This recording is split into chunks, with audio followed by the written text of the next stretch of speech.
नमस्कार, India voice देख रहे हैं आप। मैं हूं आपके साथ समृद्ध मिश्रा और वक्त हो चला है देवभूमि समाचार का। भराड़ीसेन विधानसभा सत्र के दौरान विपक्ष के विधायकों ने सदन के भीतर जमकर हंगामा किया। इस पर कैबिनेट मंत्री गणेश जोशी ने कड़ी प्रतिक्रिया भी दी है।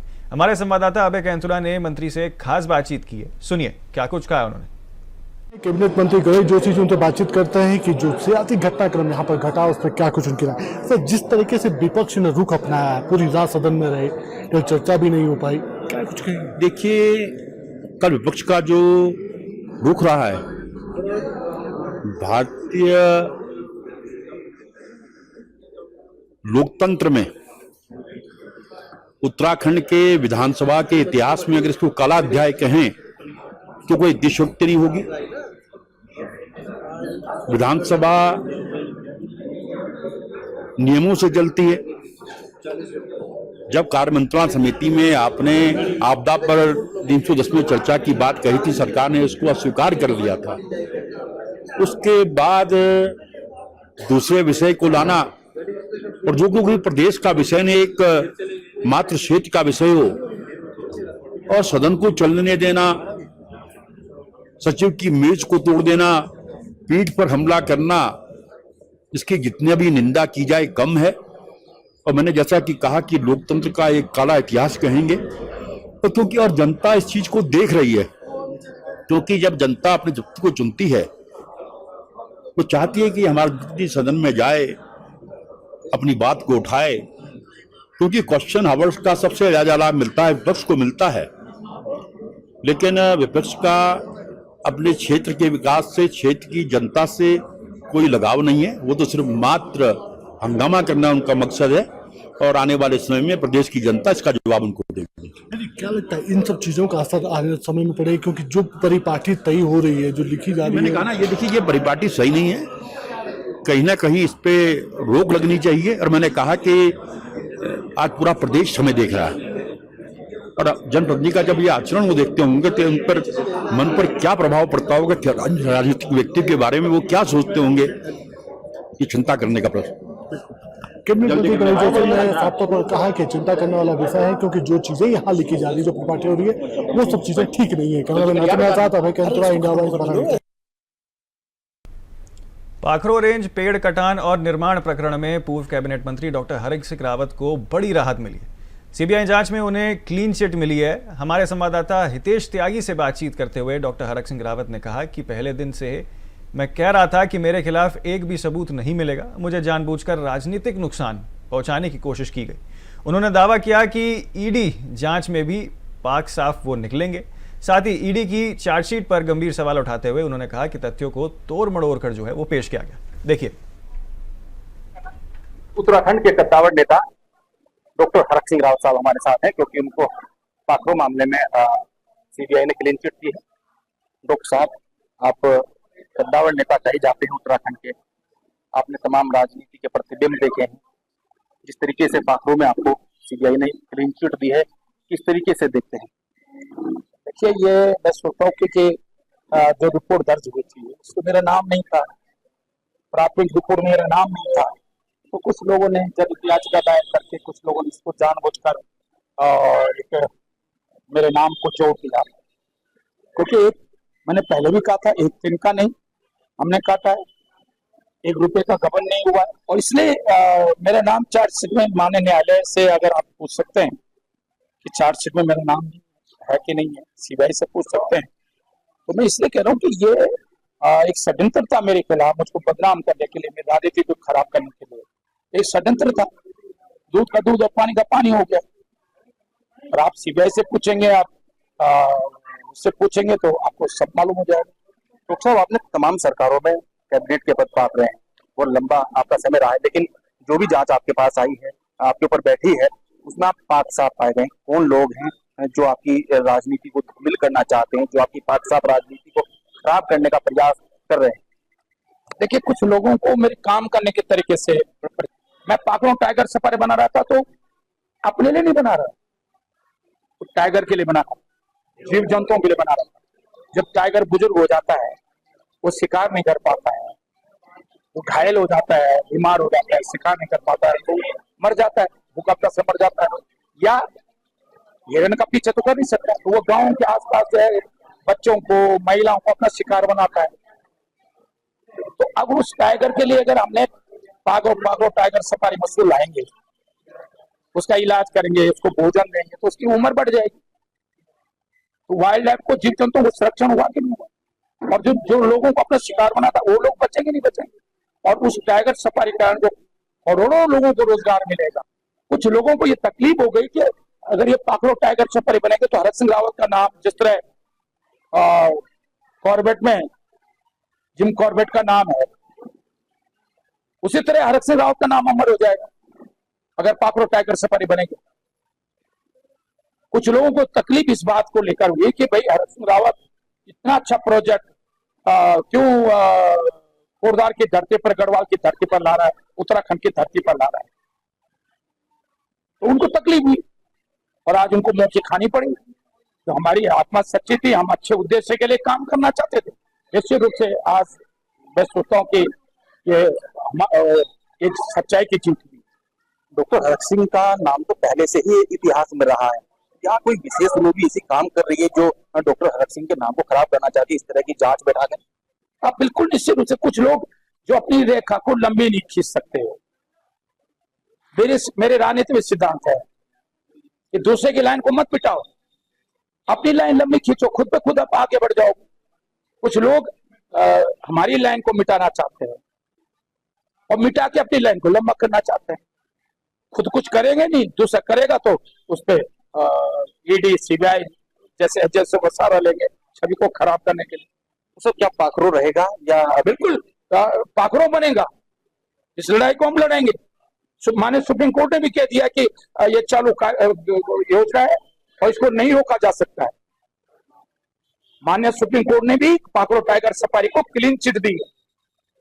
सर, विधानसभा का सत्र मानसून चल रहा है, कम समय का सत्र है, किस तरीके से देखिए, क्योंकि लगातार विपक्ष हंगामा कर रहा है। देखिए इस पर देखिए कि भाजपा सरकार में विपक्ष की आवाज को लगातार दबाया जा रहा है, लोकतंत्र की हत्या हो रही है, देश के अंदर वोट चोरी हो रहा है, या तो जिला पंचायत के सदस्यों की चोरी हो जा रही है, खुलेआम हो रही है, मंडी लगी है।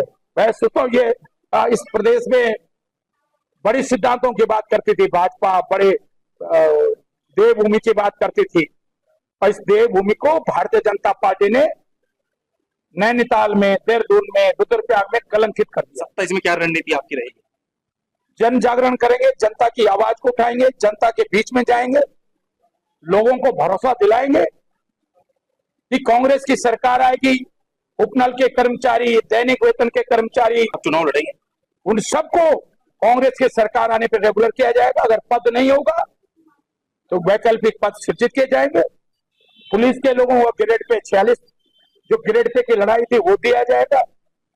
कांग्रेस न्यूनतम मजदूरी प्रदेश को देगी। जितने सरकारी पद खाली हैं, कांग्रेस की सरकार आने पर हम 1 साल के अंदर सारे सरकारी पदों पर, खाली पदों पर नियुक्तियां करेंगे। कांग्रेस प्रदेश में महिलाओं का सुरक्षा देगी।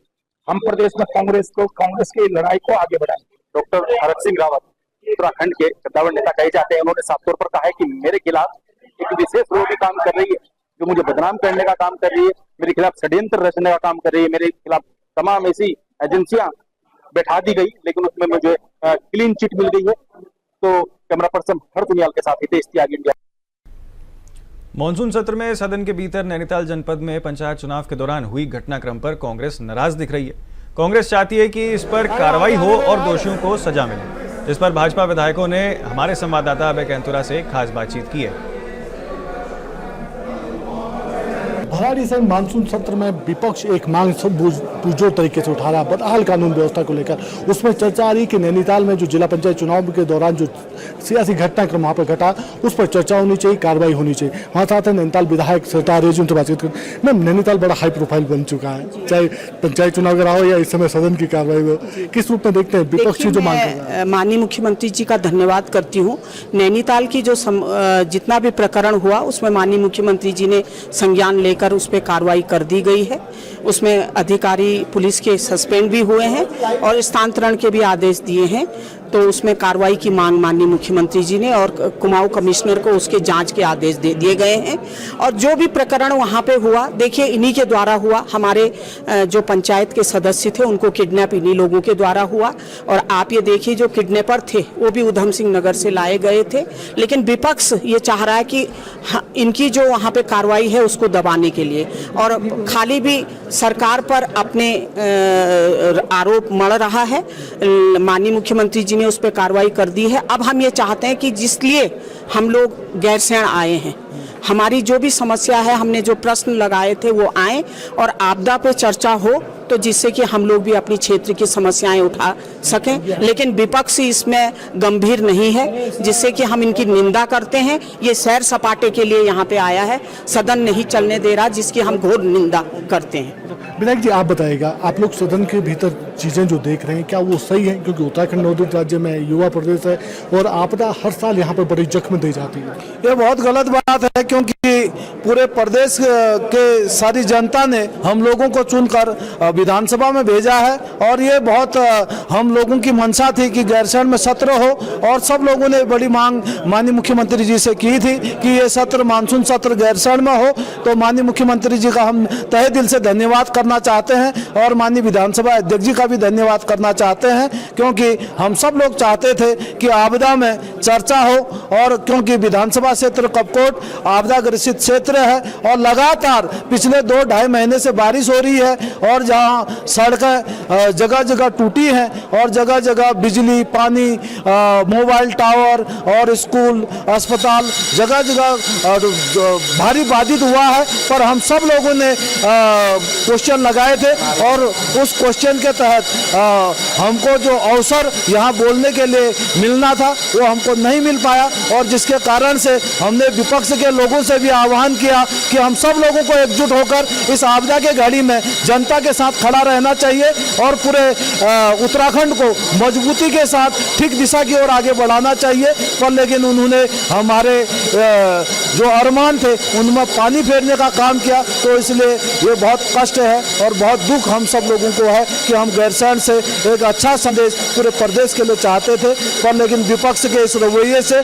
पूरा पानी फेरने का काम किया। बिल्कुल, विधायक जी ने साफ तौर पर कहा है कि जो चीज़ें हुई है, जो घटनाक्रम यहाँ घटा, वो सही नहीं है। उत्तराखंड के लिए तो उत्तराखंड के परिप्रेक्ष्य में इसे सही भी नहीं माना जा सकता है। जो मांग कराने की बात थी या जो चर्चा होनी चाहिए थी वो सब चीज़ें नहीं हो पाई, इसीलिए विधायकों के प्रश्न भी अधूरे रह गए, उनका जवाब भी नहीं आ पाया। और अब यही वजह है कि इस सब चीज़ों को लेकर अपनी नाराजगी प्रकट करने के लिए बीजेपी के विधायक विधानसभा के बाहर चक्कर काटते नजर आए हैं। कैमरामैन हरसुनियाल साथ अभय केंतुरा, बराली से। उत्तराखंड में मदरसा बोर्ड को भंग किए जाने के फैसले पर अब सियासत और भी गर्मा गई है। कांग्रेस विधायक काजी निजामुद्दीन के बाद अब AIMIM के प्रदेश अध्यक्ष डॉक्टर नयर काजमी ने भी इस फैसले की कड़ी आपत्ति जताई है। उन्होंने इसे मुस्लिम बच्चों के भविष्य के साथ खिलवाड़ बताया है। उत्तराखंड सरकार द्वारा मदरसा बोर्ड भंग किए जाने को लेकर AIMIM के प्रदेश अध्यक्ष डॉक्टर नयम काजमी ने तीखी प्रतिक्रिया दी है। उन्होंने कहा है कि इस फैसले से हजारों मुस्लिम बच्चों की पढ़ाई और भविष्य पर बुरा असर पड़ेगा। उत्तराखंड सरकार का यह फैसला मुस्लिम समुदाय के लिए बहुत ही नुकसानदायक है। इससे उन बच्चों की पढ़ाई रुक जाएगी जो मदरसों में पढ़ाई करते थे। सरकार को यह फैसला वापस लेना चाहिए। डॉक्टर काजमी ने कांग्रेस पर भी जमकर निशाना साधा है। उन्होंने कहा है कि मुसलमानों के साथ हो रहे अन्याय पर विपक्ष सिर्फ बयान देता है, लेकिन कभी सड़कों पर आकर विरोध नहीं करता है। मुसलमानों को उत्तराखंड में अलग अलग तरीके से टारगेट किया जा रहा है, लेकिन विपक्ष सिर्फ प्रेस कॉन्फ्रेंस करता है, जमीनी स्तर पर कोई आंदोलन नहीं करता।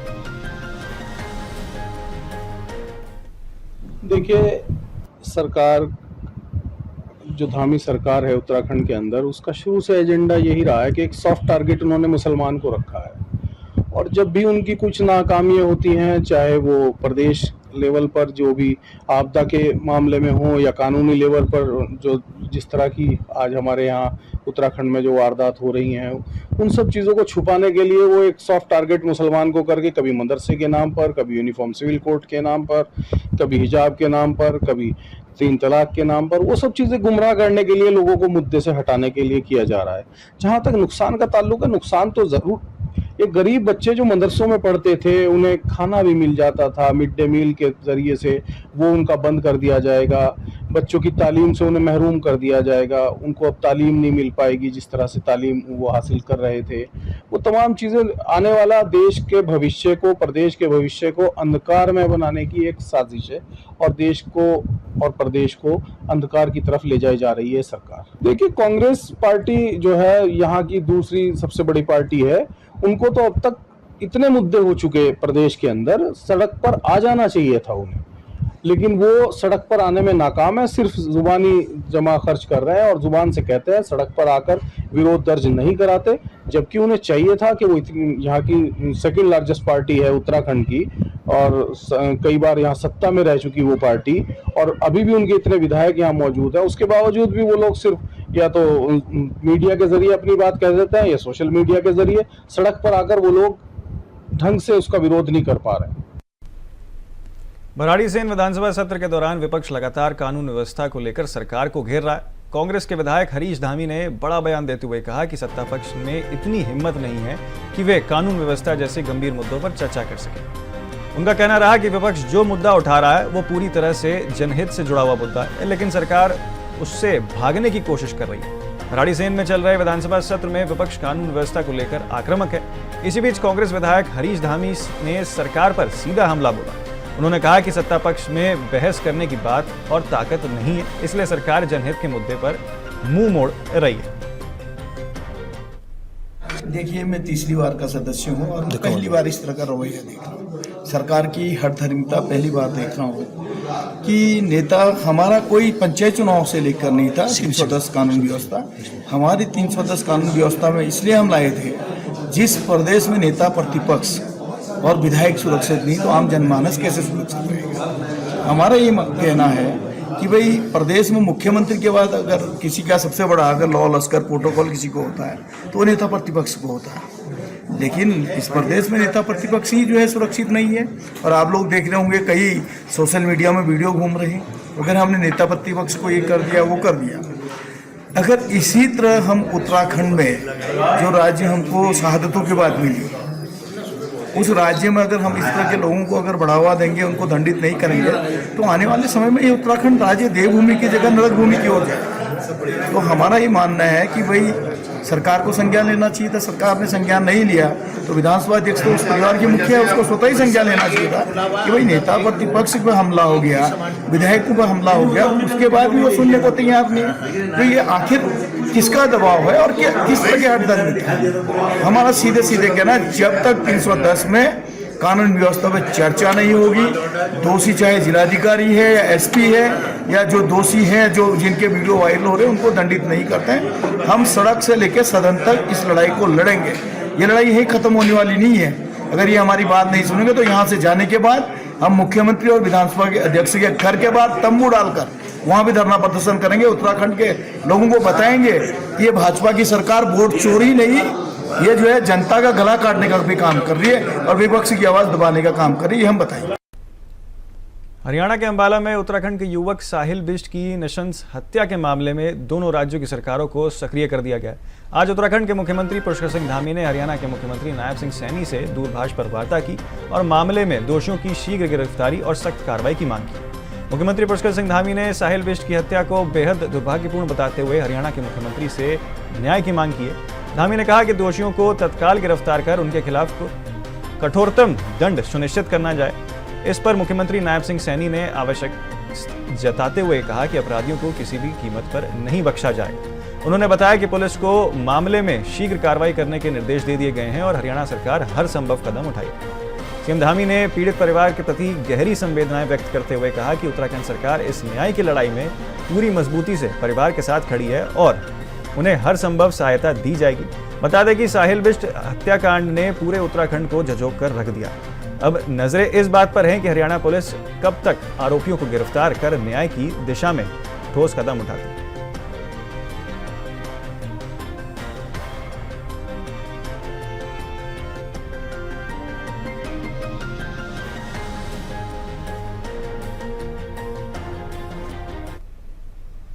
प्रदेश में अगले 4 से 5 दिन मौसम का मिजाज फिर से बदलने जा रहा है। आज उत्तरकाशी में भारी बारिश जो है इसकी संभावना जताई जा रही है। मौसम निदेशक ने कहा कि अगले 4 से 5 दिन तक प्रदेश में ज्यादातर जगहों से हल्की से मध्यम गति में बारिश हो सकती है, लेकिन 23 और 24 अगस्त को देहरादून, पिथौरागढ़ और बागेश्वर में भारी बारिश देखी जा सकती है। मौसम विभाग ने कहा कि 26 अगस्त के बाद मौसम में परिवर्तन हो सकता है और हल्की बारिश के रहने की संभावनाएं जो है वो जताई जा रही हैं। अभी हमें आज के जो ऑब्जर्वेशन आए कल के बारिश के, उसमें भी हमें जो है एक स्थान पे हमको उत्तरकाशी में बहुत भारी वर्षा का डाटा मिला है और 7-8 जगह पे और भी हमको भारी से अति भारी वर्षा का ये डाटा है। तो जो हमारा फोरकास्ट है वो हम अभी हल्के से मध्यम दर्जे की वर्षा इसी पूरी सप्ताह में भी अनेक स्थान से अधिकांश स्थानों पर उम्मीद कर रहे हैं। उसमें अभी डे 2 डे 3 में हम जैसे 21 और 22 तारीख में तो हम कुमाऊं जिले में ज़्यादा उम्मीद कर रहे हैं, उस पर अधिकांश स्थानों पर बारिश होगी। और उसके बाद 23 तारीख से 25 तारीख के बीच में हम अधिकांश पूरे राज्य में ही अधिकांश स्थानों पर बारिश ज़्यादा उम्मीद कर रहे हैं, जबकि 26 तारीख को फिर थोड़ा सा इंटेंसिटी डिस्ट्रीब्यूशन थोड़ा सा कम हो जाएगा। जहाँ तक चेतावनी का अनुमान है उसमें हमारा अनुमान 23 और 24 तारीख में है, जिसमें कि हम पिथौरागढ़, बागेश्वर, देहरादून जिले में उम्मीद करें भारी से अति भारी वर्षा की 23 तारीख को। 24 तारीख को इसमें इन जिलों के साथ साथ में टिहरी में भी उम्मीद करें इसमें भारी वर्षा होने का अनुमान। बिल्कुल, क्योंकि देखिए इसमें जो है यहाँ पे अभी हमने येलो अलर्ट भी जारी करा हुआ है पूरे सप्ताह के लिए, और जहाँ पे भारी से अति भारी वर्षा का अनुमान है वहाँ पे तो भूस्खलन का और चट्टाने गिरने का अंदेशा बना रहता है। तो और इसके साथ साथ आकाशीय बिजली गिरने का भी खतरा बना रहेगा इस सप्ताह में भी। और तो ऐसे जो यात्रा पे लोग जा रहे हैं, जो निचले इलाकों में रह रहे हैं, जो उनको ये सब सावधानी बरतनी चाहिए। और अपडेट जो हम लोग इशू करते रहते हैं, हम हर 3 घंटे में भी अपडेट करते हैं, 24 घंटे में भी करते हैं, वो अपडेट लेते रहना चाहिए। तो और आप लोगों के माध्यम से ये सब जो है मीडिया के माध्यम से आजकल जो है बहुत अच्छा अपडेट मिल जाता है, जल्दी मिल जाता है।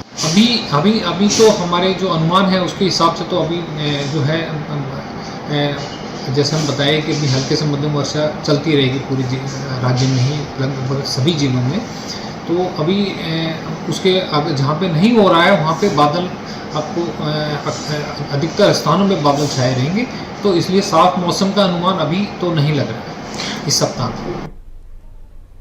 मॉनसून सत्र में सदन के भीतर कार्रवाई न चलने से नाराज भाजपा विधायकों ने सभा मंडप के बाहर प्रदर्शन किया और सभा मंडप का चक्कर काटकर अपना विरोध जताया। भाजपा विधायकों ने इस प्रदर्शन को लेकर भाजपा विधायकों ने हमारे संवाददाता अभय कैंतुरा से बातचीत की। सदन की जिस प्रकार से कार्रवाई चल रही है, लगातार सदन स्थगित हो रहा है, ऐसे में विपक्ष के सदस्यों से नाराज सत्ता पक्ष के जो सदस्य हैं, इन्हें जो भाजपा के विधायक हैं वो लगातार यहाँ पर आ चले। आज उन्होंने सीधे तौर पर यहाँ पर अपना एक मूक प्रदर्शन यहाँ पर किया है और विपक्ष के खिलाफ नारेबाजी उनकी तरफ से की जा रही है। और जिस प्रकार से ये सब चीजें हो रही है उससे सत्ता पक्ष के विधायक काफी नाराज यहाँ पर दिख रहे हैं। लगातार कोशिश यही है जो मनाने का प्रयास सत्ता पक्ष के विधायकों की तरफ से किया जा रहा था, वो सब चीजें नहीं हो पाती, लेकिन अब जिस प्रकार से हो रहा है उससे सत्ता पक्ष के विधायक नाराज है। हमारे साथ बातचीत करने के लिए है यमकेश्वर के विधायक रेणु बिश्नोई से बातचीत। हम लोग इनके विरोध में हैं कि जो आपदा इतनी बड़ी भीषण आपदा आ रखी है उस पर कोई चर्चा नहीं हो रही है, और अपने अपने क्षेत्र सभी विधायक कुछ उम्मीद के साथ आ रखे, मगर ये लोग चर्चा नहीं करने चाहिए। हंगामा करे हुए एक तरह से पिकनिक स्पॉट बना के रखा हुआ इन लोगों ने, तो ये जो कि गलत है, हम इसके विरोध में है। क्योंकि बीजेपी के विधायक लगातार प्रदर्शन कर रहे हैं, जो सदन के भीतर आपदा जैसे गंभीर विषयों पर चर्चा नहीं हो रही है, उससे ये कह सकते हैं कि जो सत्ता पक्ष के विधायक नाराज है, इसीलिए उनकी तरफ से दूसरे का लुक यहाँ पर दिया गया। और अभी भी जो प्रदर्शन है वो सत्ता पक्ष के विधायकों का जारी है और लगातार यही प्रयास जो मांग है सत्ता पक्ष विधायकों की सदन की कार्रवाई सुचारू रूप से चलने दें, ताकि सदन में जो जनहित के जो प्रश्न है वो यहाँ पर उठ सके। और हमारे साथ कह सकते हैं कि विधायक के पार्टी को उनसे बातचीत करते हैं, उनसे बातचीत करेंगे कि किस प्रकार से चला और जो परिस्थितियाँ है परिस्थितियां बिल्कुल विपरीत यहाँ पर नजर आ रही है। हमारे साथ जो लगातार प्रयास है यानी बीजेपी के जो विधायक वो बातचीत। सर आपदा बड़ा विषय है लेकिन चर्चा नहीं हो पा रही सदन में। बड़ा दुख और बड़ा खेद का विषय है कि जो विपक्ष के सदस्य हैं उनसे बड़ी आशा थी कि दुखद घड़ी में जो दराली के अंदर हुआ हम वहां पर उनके आर्थिक पैकेज और विस्थापन की बात और उनको कैसे फिर पुनः जो स्थापित किया जाए उसके लिए बात रखते थे, प्रश्न लगाया था। लेकिन विपक्ष अपने हर धर्म के कारण और उन पीड़ितों की दुखों को न देखते हुए लगातार जो है विपक्ष जो है सदन को नहीं चलने दे रहा है। बड़े दुखद घटना यह है कि हम तमाम जो पीड़ित लोग उनकी बात यहाँ पर नहीं रख पा रहे हैं। बिल्कुल हमारे साथ पौड़ी के विधायक भी हैं क्योंकि पौड़ी में भी आपदा है। सर किस रूप से देखते हैं सदन में कार्रवाई तो नहीं चल पा रही है, ना आप लोगों विषय आ रहे हैं। कांग्रेस विपक्ष की भूमिका ठीक ढंग से नहीं निभा रहे हैं। उनका जो विपक्ष सदन को नहीं चलने दे रहा है उनसे साफ साफ मंशा है कि उत्तराखंड का जो बजट आपदा को देखते हुए अभी जो बजट पास होना था वो पास नहीं हो पा रहा है, जिसकी वजह से उत्तराखंड के जो विकास कार्य हैं जो आपदा है उसको ठीक समय पर पूरा नहीं किया जा सकता है। इसलिए कांग्रेस का ये कृत्य जो है बहुत अपमानजनक है। मुझे क्या लगता है जो विपक्ष का जो रवैया है वो ठीक है क्या, क्योंकि आपदा बड़ा विषय था, चर्चा हो जाती, चर्चा होनी चाहिए थी और जो विपक्ष की भूमिका है ये वास्तव में अपने आप में बहुत ही शर्मनाक है। बिल्कुल हमारे साथ देवप्रयाग से जो विधायक है युवा विधायक विनोद कंडारी जी, उनसे भी बातचीत करेंगे। सर 2 दिन का समय कह सकते हैं पूरा सदन चल ही नहीं पा रहा। देखिए आज इसी को लेकर देखो हमने जो हम अपनी बातें रखना चाहते थे आप तमाम विधायकों के तख्ते में आप पढ़ सकते हैं जो अपना विषय वो रखना चाह रहे थे। और जिस तरीके से विपक्ष के लोगों ने सदन में जो रवैया अपनाया, आज पूरा उत्तराखंड देख रहे किस तरीके रात को कांग्रेस के लोगों ने यही बिस्तर हुए। हम क्या संदेश जनता को देना चाहते हैं, आने वाली पीढ़ी को हम क्या पॉलिटिकली संदेश क्या देना चाहते हैं। और जिस तरीके से तमाम विधायक जो सत्ता दल के लोग हैं इनके प्रश्न बहुत महत्वपूर्ण प्रश्न, चाहे मैं हूँ अन्य लोग हमारे पार्टी के हो, उनके प्रश्न बहुत महत्वपूर्ण है। सदन इसीलिए बनाया गया कि जिस तरीके हम अपनी बात को यहाँ रख सके और जिस तरीके से विपक्ष के लोगों का रवैया था इसको लेकर बहुत चिंताजनक है। क्या लगता है जो परिपाटी बनाई गई है वो सही है क्या इस राज्य के लिए, जो राज्य हड़ताल आता है जैसे मुद्दों पर बड़े जख्म यहाँ पर खाता है। देखिए मैंने आपसे कहा ये जिस तरीके से कांग्रेस के विपक्ष के लोगों ने जो रवैया सदन के अंदर अपनाया है, ये आने वाली पीढ़ी को हम क्या संदेश देना चाहते हैं। आज तमाम उत्तराखंड के नौजवान जो आने वाली पीढ़ी में लोग राजनीतिक क्षेत्र में राजनीति करना जाएंगे उनके सामने हम क्या संदेश देना चाहते हैं। तो कांग्रेस के रवैये में बहुत आहत मुझे हुआ है। बिल्कुल ये कह सकते हैं कि बीजेपी के विधायक के समय आहत नजर आ रहे हैं, क्योंकि जिस प्रकार से सदन के भीतर चल रहा है, जो सियासी ड्रामा सदन के भीतर चल रहा है, जिसमें विपक्ष के सदस्य लगातार चर्चा कराने की मांग को लेकर 310 की तरह इस मांग को उठाने का काम करें, लेकिन सत्ता पक्ष स्वीकार नहीं किया गया। लेकिन सदन के बाहर जो बीजेपी के जो विधायक है वो अपनी मांगों को यानी उनकी जो पीड़ा है कि प्रश्नकाल नहीं चलने दिया जा रहा है, चर्चा नहीं हो पा रही है, उस पर उनके जो जनहित के विषय वो उठ ही नहीं पा रहे, उससे बड़े नाराज यहाँ पर दिख रहा है। अभी तक की जो चीजें देखी है तो ऐसे में कह सकते हैं कि भराड़ी शहर में जो मानसून सत्र चल रहा है इसमें बड़ा हाई प्रोफाइल सियासी ड्रामा यहाँ पर देखने को मिल रहा है। और ये कह सकते हैं कि ड्रामा एक के बाद एक चल रहा है, खत्म होने का नाम नहीं ले रहा है। कैमरामैन सुनील साथ अभय कैंतोरा, इंडिया वाइज, भराड़ी से। फिलहाल के लिए देवभूमि समाचार में मेरे साथ इतना ही। जल्द होंगे हाजिर। आप देखते रहिए तमाम खबरों के लिए इंडिया वॉइस।